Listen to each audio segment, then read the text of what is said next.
तो उनको सैंक्शन की जरूरत नहीं है। अच्छा, हम एक सवाल अधिकारियों के जज के तरफ से पूछ लेते हैं, क्योंकि मेरा पूछना बहुत जरूरी है, अन्यथा ये एकांगी हो जाएगा। जिन जज ने ये कहा कि भाई आप रिटायर्ड जजेस को फैसिलिटीज नहीं दे रहे हैं, और अगर वाकई नहीं दे रहे हैं तो सुप्रीम कोर्ट का ये डिसीजन आ गया कि नहीं, जज साहब का जो डिसीजन है वो गलत है, और उन्होंने स्ट्रिक्चर भी पास कर दिया, ये सारी बात तो हो गई। लेकिन जो असल मुद्दा था, उस मुद्दे पर कोई बात हुई कि नहीं? मुद्दा यह था कि रिटायर्ड जजेस को कुछ फैसिलिटीज दी जानी थी, जिसको लेकर के अधिकारियों ने कहा कि हम अभी फाइनेंस से और यहां से वहां से लेंगे, राय मशवरा करेंगे और उसके बाद हम करेंगे। जिस पर जज महोदय को गुस्सा आ गया और गुस्से में उन्होंने कहा कि चलिए पकड़िए और अब जेल जाइए। तो वो मुद्दा सॉल्व हुआ या नहीं हुआ?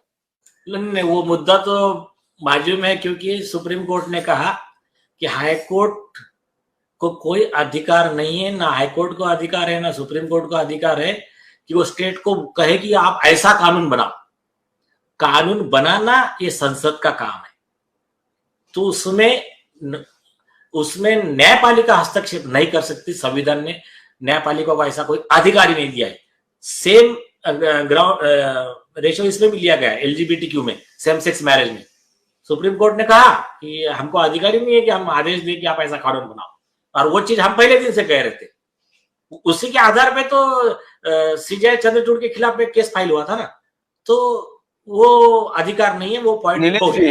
नीलेश जी, फिर तो ये बहुत बड़ी बात है, ये बहुत छोटी बात है नहीं, ये तो बहुत बड़ी बात कह दी। सुप्रीम कोर्ट ने खुद ही कह दिया, और मेरे ख्याल से जो चीफ जस्टिस भी उसमें हैं, तो ये तो बहुत बड़ी बात है कि भाई आपको कानून बनाने का अधिकार नहीं है, कानून की व्याख्या करने का अधिकार है।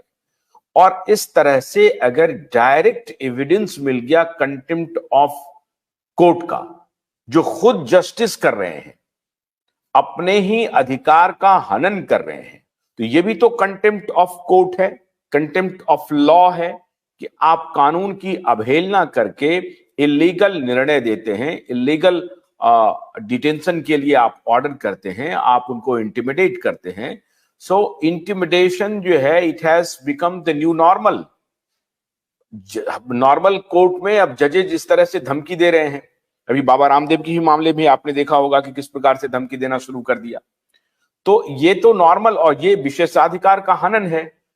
तो अब इसको रोकने के लिए जो बात आप बहुत दिन से कह रहे हैं, लगातार कह रहे हैं, ये बात सही है, और आपने बहुत मुखरता से इस मुद्दे को उठाया है, तो क्या अब सरकारी अधिकारियों के मन में एक सेंस ऑफ रिलीफ होगा कि हमको कोई अनलॉफुल तरीके से किसी भी जज के सामने या अनलॉफुल तरीके से हमको जेल नहीं भेजा जा सकता है? ये उनको कुछ रिलीफ हुआ होगा, जो डर डर के रहते हैं वो लोग? हाँ, बिल्कुल बिल्कुल, ये रिलीफ हुआ होगा, मतलब उस पर डायरेक्शन इश्यू किया है। और एक मैं आपने बहुत बड़ा पॉइंट बोल दिया, उसको पार्ट पार्ट करके उस पर मैं जवाब देता हूँ। एक मिनट।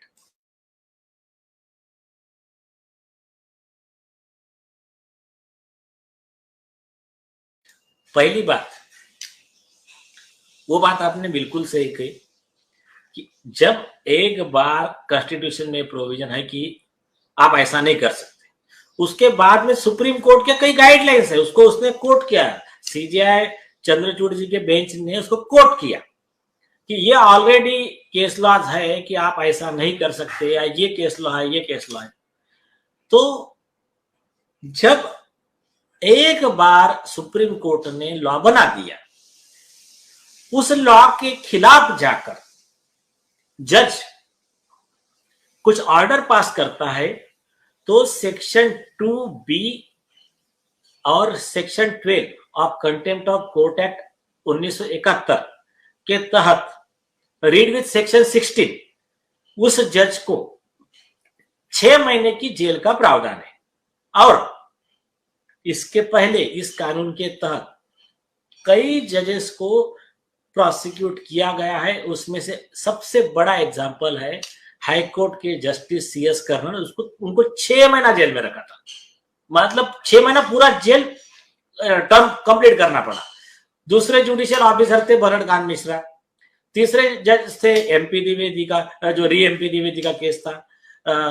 उसके बाद में है एक सारे जजमेंट को मिलाकर जिसमें जज पर कार्रवाई होती है आदेश न पालन करने का, प्रोमिनेंट होटल का 2015 का दिल्ली हाईकोर्ट का बहुत सुंदर जजमेंट है। तो लॉ बहुत क्लियर है, उसमें जज को 6 महीने की जेल का प्रावधान है। That is the contempt of direction. आप और एक किस्सा बताता हूं, जो जजेस को डिफेंस अवेलेबल नहीं है। क्या हुआ, कुछ सुप्रीम कोर्ट ने गाइडलाइन देकर रखा था कि आप आरोपी को कोर्ट के परमिशन के बगैर हथकड़ी नहीं लगा सकते और रूटीन में हथकड़ी लगाकर उनके फंडामेंटल राइट का वायलेशन नहीं करते, क्योंकि वो प्रिजम्पशन ऑफ इनोसेंस रहता है। हाँ, एक आधा बहुत ही बड़ा टेररिस्ट है, ये है वो है, जज के पास बताओ परमिशन लो, लेकिन कोई भी आदमी को, कोई भी अभी आंदोलन कर रहा है उसको भी आप हथकड़ी लगा के ले जा रहे हो, ये गलत है। ये होने के बाद में भी उसमें एक प्रोटेस्ट चल रहा था नर्मदा बचाओ आंदोलन का, उसमें आंदोलनकारी को अरेस्ट करके हथकड़ी लगा के कोर्ट में पेश किया गया। तो उसमें से कुछ पढ़े लिखे लोग थे, समझदार लोग थे, उन्होंने जज को बोला कि जज साहब देखो, आपके सामने हमको हथकड़ी लगाकर लाए हैं। जज ने क्या किया, okay seen other side to see, मैंने ठीक है देख लिया तुम्हारा आरजी, अगले तो अदर साइड का क्या कहना, मतलब जो भी है हम अगले डेट पे देखेंगे क्या है, इस तरह का कुछ तो लॉ का मतलब उसने ये कर दिया। क्या सुप्रीम कोर्ट का कंटेम्प्ट हो रहा है, उसको कंटिन्यू कर दिया। उस व्यक्ति ने जेल से लेटर लिखा, उस लेटर को सुप्रीम कोर्ट ने लेटर को सुओ मोटो पिटिशन ट्रीट कर लिया और सुओ मोटो कंटेम्प्ट का कॉग्निजेंस लिया। किसके किसके खिलाफ, उस जज के खिलाफ, उन पुलिस वालों के खिलाफ और उनका एसपी के खिलाफ, मतलब कमिश्नर के खिलाफ। तो उसमें इन्होंने माफी मांगा। जज क्या कहता है कि बोले साहब आपके जो डायरेक्शन में, यंग लॉ ऑफिसर हूं मैं, अभी अभी अपॉइंट हुआ हूं, तो मुझे आपके डायरेक्शन जो थे ना पहले दिए हुए, ये मुझे पता नहीं थे।